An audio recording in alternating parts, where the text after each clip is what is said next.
and nerds! I'm excited for today as I'm over here at the Pacific Northwest Reptile Exotic Animal Show. And today, I'm going to take you on a tour to meet the finest and most passionate breeders of the Pacific Northwest.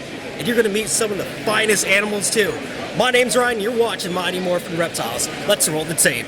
Now don't you fall asleep on me.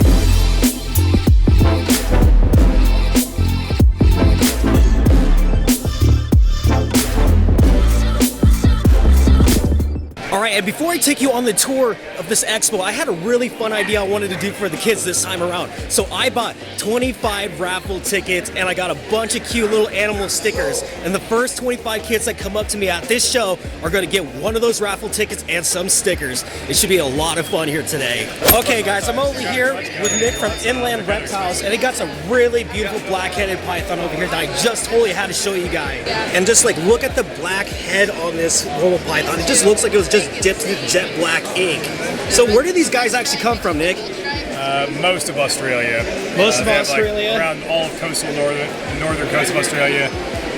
Yeah. Down the east coast to about Rockhampton Downs and all the way down the west coast, not quite to Perth. So how big do these guys get? Depends, it varies by population. Most of the northern and northeastern forms, 6 to 8 feet is not uncommon. When you get in the Kimberley district in Western Australia, you have like a partially isolated population that tends to average a little bit smaller, and they're more of a black and white phenotype. Oh. And they tend to be a little smaller. Yeah, well this is super beautiful. So I gotta know, how much does an animal like this go for? I've got this one for $1,300, and it's a possible heifer exanthic, but that's kind of under market. Yeah. They've kind of gotten more expensive in the last year or two, so yeah, a lot of animals are doing that right now. Is a bit more than that, typically. Yeah, and like even at $1,300, that's a great price, and I'm sure this animal's going to fly off the table at some point here today. It's kind of an acquired taste, I think. Oh, it's a really good acquired taste if you ask me. Oh man. All right, I want to thank you so much for showing us this animal. And if you guys are looking for some beautiful carpet pythons, some black woolly pythons, check out Inland Reptiles. I'll drop their link in the description. Again, thank you so much, man, and you have a good one.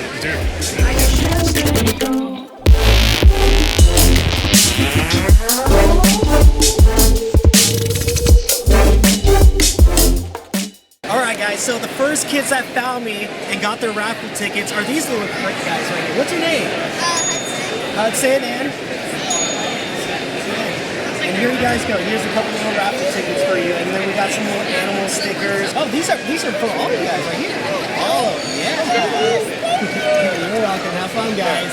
Okay, guys. I was walking around at the expo, and I was totally caught off guard with what I totally saw here. I saw some freshwater stingrays, and I totally had to get it on camera for you guys. And Dustin over here is going to tell you all about them. Yeah. So the freshwater stingrays we have here today are all captive bred. They originally come from the river basins of South America. Brought them over, we breed them here. There's a couple different subspecies that we're dealing with. Today we've got pearls, black diamonds, and a hybrid. Yeah, they're like super beautiful. Like, where do they actually come from?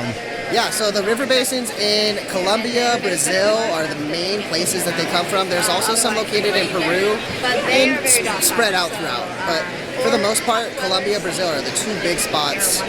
We also like to feed our rays raw shrimp, bloodworms, earthworms, tilapia, you name it. You drop it in the tank, it falls to the bottom, they're going to eat it. Yeah, that's really cool. So like, how big do these guys like actually get? Do they get massive? Are they like little stingrays? Yeah, so when they're full-grown adults, they'll be the size of a dinner plate. So 13 inches, 14 inches, up to 24.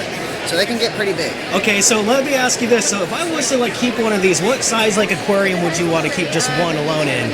I would recommend, first of all, keeping two. They're community fish. They like to be together. The more you know. And second of all, you want a 6-foot long tank by at least 2 feet.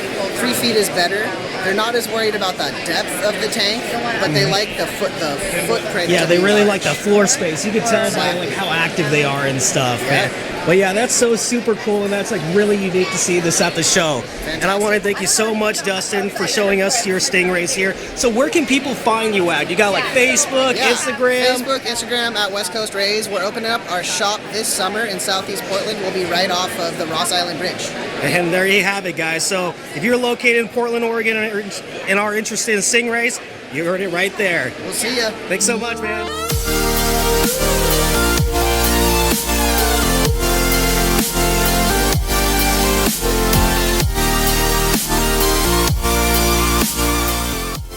right, so I ran into some people who've been watching my channel off of YouTube over here. We got Jonathan, what's your name? Taylor. Taylor, and they got something really cool that I thought I'd like to show you guys real quick. And man, look at that. A cute little hedgehog. Albino.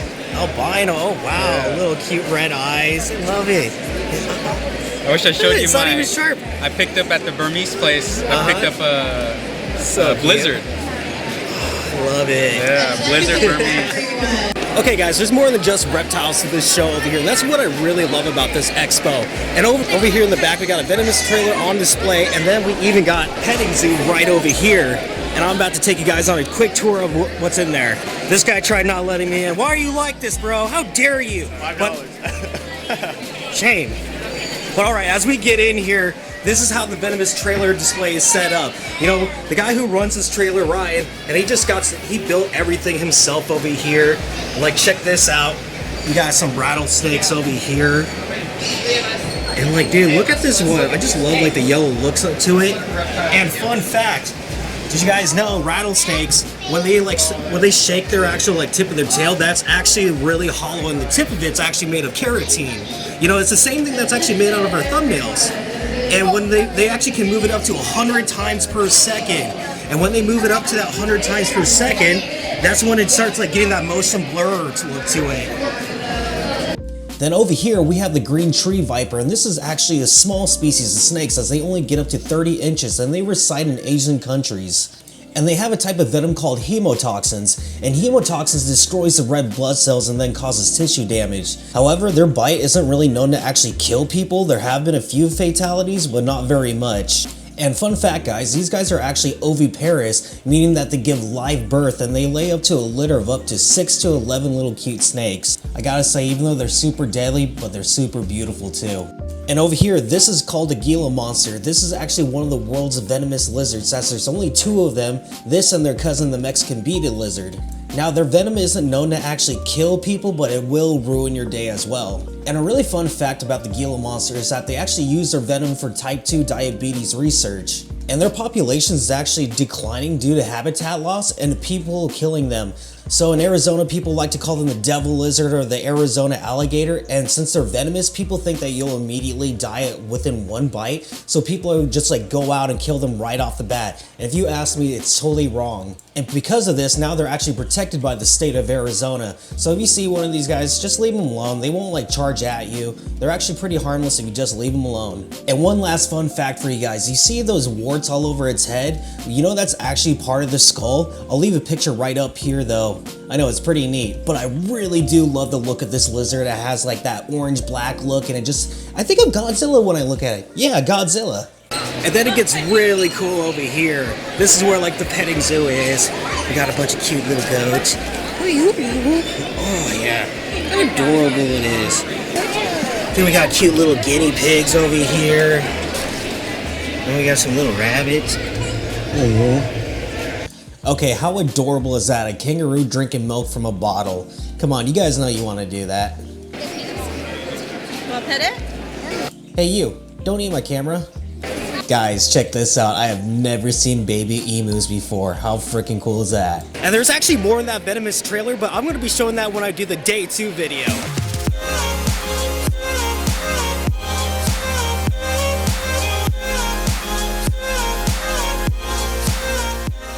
Alright guys, so I'm with my buddy Michael over here at Austral Geckos, and he got some amazing geckos to show you over here. Yeah. Alright, so tell us about your geckos that you have over here today. So right here, this one is Sneaky Link right here. Ooh, yeah, look at that. Turn her around real quick. Yeah, dude, super beautiful right there. Look at the white. Like, how long did it take you to like produce something this beautiful? No, we've been at it for like 10 years. You know, through progression, stacking white spot on white spot on white spot on white spot on white spot on white spot. So, but something like this was it's like 2nd season production, I believe, with the lily white gene. This is a 1st season. Lily white production right here. We were able to get, you know, pretty much full coverage. She's a red-based gecko. You can see right underneath that like white dorsal mark. Yeah. There's that little tiny strip of red. Really kind of chaotic and, you know. not too much there. So Now I see, like, looking at these, like, you know, I totally see why people around here say you are, like, the guy to go to for crested geckos. And, like, you know, I'll be honest, I'm not, like, a huge crested gecko fan, but, like, looking at these things, you're making me want to break my wallet. Like, why are you doing this to me, man? Like, okay, what does an animal like this go for? And I'm sure this is going to break too much the bank. sauce, like, I don't know, price, it all depends, dude, to be honest with you. Like, a lot of different factors. This one's high coverage right here. Like, inexperience and sneaky link up here. Like, you know, I'd probably price 7,000 to 10,000 per. Totally worth it. Like, I'm not used to seeing crested geckos like this, man. They are super fire. And also, guys, I totally want to show you what I got from here. Drum roll, please. Guys, I ended up getting this gorgeous Chihuahua gecko, and I've been totally wanting one of these guys here. And I'm so excited to be bringing one of these guys home here. And I want to say thank you so much, Michael, for this amazing Chihuahua gecko. And if you guys are looking to get some of the best Caledonian geckos around, check out Michael from Austral Geckos. All right, thank you again so much, man.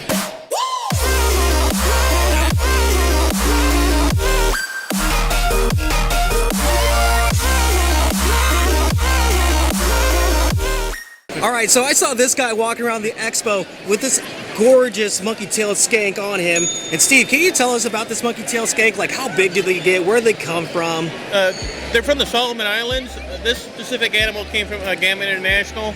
It was a set of triplets, so it tends to be a little bit smaller than other species. I have one I got in 2017. It's also male, and he's a lot bigger, probably about 4 to 6 inches bigger than this one. They live in colonies. They're arboreal, so they live in trees. They have a baby or maybe 2 babies every year. Very occasionally they have triplets. So do they give like live birth? Yeah, live birth. Live birth. I also heard that these guys have like one of the strongest bites for That's a what I've skate heard too. That's right. I've had chunks taken out. They got personality with different things. He doesn't like his feet touched. I have another one that doesn't like his face touched, so they're all different with their things. That's a monkey tail? Yeah. It's a beautiful Monkeytail Skank. See, he'll do a little bit more, and he might try to start biting, but let's see. But he didn't like his feet touched. But yeah, he's absolutely gorgeous, and I love the scales on him. He just licked me. Yeah, he's a licker, not a biter. I love this guy. All right, thank you so much, Steve, for showing it. I love how you brought it to the expo. Thanks, man. He's been coming here for a long time, longer than most people. Hey there. Oh, I'm not that neat. Hey. Oh, you're so adorable. You little diva. Super cute. I love it. Thank you. Okay, guys, I was walking around and like, dude, I just had to point this out. Like, look at this. This looks like a Pokeball, but like a little space, like Pokeball backpack, you know, maybe you can put your little cat in here, it peeks out, or maybe a little snake bag. Whatever you want to do, this is actually really freaking cool. All right, so I got my buddy Eric over here who got this really cool Uromastics, and I love the red on this guy. So where do these guys come from? Well, these are Sahara Desert. Where they come from is, you know, about 1 inch or less of rain a year. Fun facts, they don't drink water. They don't drink water, really? Yeah, dark leafy greens, they eat lentils. Breeding them's pretty difficult. It's So do they actually ever like eat insects at all, or are they strictly They can eat insects, but they're just not set up for it. Yeah. Their renal system doesn't handle insects very well, so we tend to stick with the leafy greens and lentils and Missouri pellets. Wow, he's super beautiful. And like, where did these guys come from? Oh my gosh, that belly. Nigeria, so Saharan desert. Guys, look at that belly right there. It just has like that tiger stripe look to it.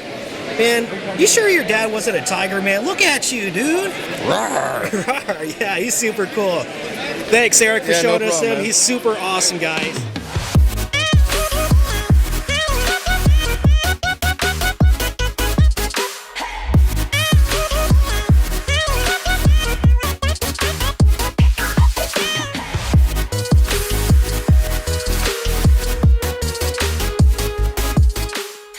Alright guys, so I'm over here with my buddy Shane at Evergreen State Reptiles. He's one of our veteran vendors over here, and he's been killing the Coluda game with a bunch of his lovely snakes, but he also got this really beautiful lizard right here. Alright, so what you got here, Shane?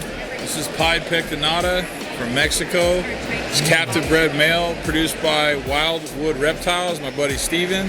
You'll see him on Instagram at Wildwood Reptiles. I bought a bunch of his babies. I'm raising those up, trying to start my own colony. And yeah, man, it's been a big hit at the show. Nobody's ever seen anything like it. Yeah, like taking pictures of the iguana all day long. Yeah, I haven't seen one like this one before, and like Shane totally had one of these earlier, like one of his babies, and it just flew off the table. I mean, like, how could it not? I mean, like, with the iguana looking this amazingly beautiful with that pied look, like, I haven't even seen this, and I've traveled around the U.S. a little bit, and it's super cool. But also, what's really awesome is Shane really is killing the colubrid game. I mean, if you look at his table right here, there's like literally most of it's gone, and we're only halfway through day one of the show. And also, Shane is going to be showing us one of his really cool hog noses that he has left over here. Let's see what I got left. Oh man, look at I that can't iguana. control this guy. He's wild. Oh, wow. Look at the sauce of that iguana. Yeah. You got a lot of one, eh? This is a neon candy or toffee super conda. You know, I mean, it's a nice hog nose. I got quite a bit nicer ones, but you know, this is a great first hog nose for people that really like hog nose. I started the day with, man, I want to say 40 hog nose. I got 7 left. Yeah, hog nose are just really popular right now in the hobby. Yeah, like I said, like most of his stuff has just been flying off the table. And if you guys are interested in ever getting like some colubrids later down the road, then check out Evergreen State Reptiles. And where can people find you at? You got like Instagram, only Instagram. Instagram, Evergreen State Reptiles. And also, guys, one last thing before we move on. I'm actually going to be doing a facility tour at his headquarters here Sunday soon, and stay tuned for that. Again, thank you so much, Shane. Thanks for coming by. All right, keep it going. All right, guys, and now they're about to do the raffle over here, and we got a bunch of cool prizes. And what's really fun about this raffle is that every single prize has their own cup that you can just put your ticket into, and then you're locked in for that prize. Last time I won a Dumpy's tree frog, but I put like 10 in this little PVC enclosure. This should be really fun over here. And what's really awesome is that all the money that goes into this raffle is actually donated back to US ARC. This lucky lady right here just won this awesome stool. It's a really cool stool. I am totally jealous that you got that. I wish I had it now. I bet you that's going to look really lovely in your kitchen there. Look at it. You got some, I don't know how good that's going to feel on your butt, but it's still really cute though. Yeah. Congratulations. Thank you. And then after the show, all the vendors, we met up at Copper's Riffers restaurant, and then Jeff just treated us all out to a bunch of bomb appetizers, and I mean bomb, man. Like, ooh. But this is one of my favorite parts about these shows, is like when all the vendors just hang out without the crowd, we all catch up, we all just get a little silly, and you know, we also get a little swifty, if you know what I mean. But no, it was great meeting a bunch of new people today and seeing all these kids get excited, seeing all these cute little animals. I mean, they are gonna be the next generation, so we gotta teach them right. But it's just so amazing to be back at these shows without wearing face masks. It's just like, ever since COVID happened, it just hasn't felt the same, but like now things are finally starting to go back to normal. And I just feel like this hobby can just be what it was again. And I just wanted to say that I'm super excited for day 2, guys, as I got a lot more animals to cover. All right, guys, my name's Ryan, and you're watching Mighty Morphin Reptiles.